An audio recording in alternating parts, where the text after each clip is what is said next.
Hello, good morning. Well, here is a little video. So we had some excitement yesterday on the road. Was driving to a place called Hogsback, took a scenic route rather than the direct route, which took me past some game reserves, which was very exciting. I saw some warthogs and Pumbas. Is it Pumbaa? Pumbaa from The Lion King? I think it was Pumbaa or Timon, one of them anyway. The warthoggy thing. Saw him and some deers, some like kudus and horny things. It was a very nice ride.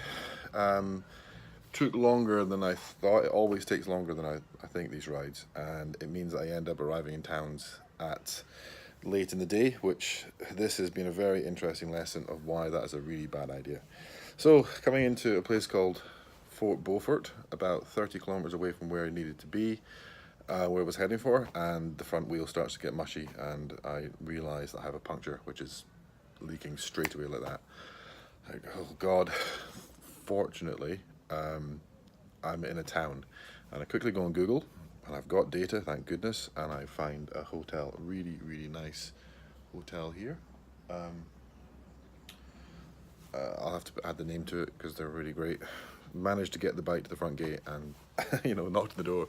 Help, I'm looking for a place to sleep. It was now about 5 o'clock at night, I think. No, it was about 4 o'clock at night.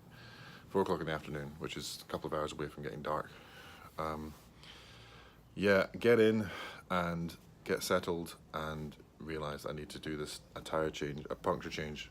So I've been riding for a month, and this is the first one I've had. It's the first one I've had on this bike at all.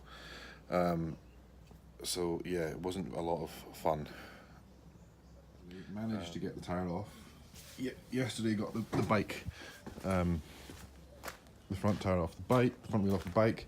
I thought my centre stand would hold it. For some reason I thought the weight at the back of the bike would hold it down, but it absolutely does not. With a full tank and yeah, whatever, it doesn't. I think the centre stand is probably only good for the rear wheel, I think. Anyway, we'll find out. So I had to stick a block of wood under there because when I took the front wheel off, the whole bike fell forward, which was a bit exciting.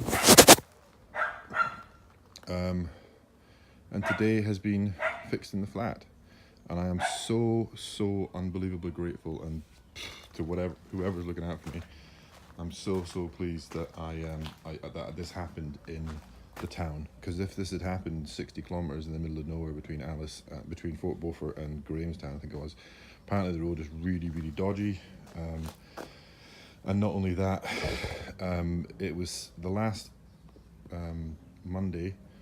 It was the last Saturday of the month. Everybody gets paid, and apparently this place turns a bit hee-haw. And it's not the sort of place where you want to be stuck in the dark by a motorway in the middle of Africa, in the middle of this particular part of Africa. So thank you, whoever is looking out for me. But yeah, I managed to get safe. Got all my tools and whatnot, so that's great. There's Sean's amazing pump. It's really helpful. My puncture repair kit, all the tools to need to do the job. Thank you to my friend Dave, who I've been messaging on WhatsApp asking some questions. And it looks like we're getting there. I don't know what caused the puncture. I've had a look inside the spare tire, inside the tire, and I can't find anything. It was a hole on the seam, which makes you think it might be manufacturing, but I don't think so.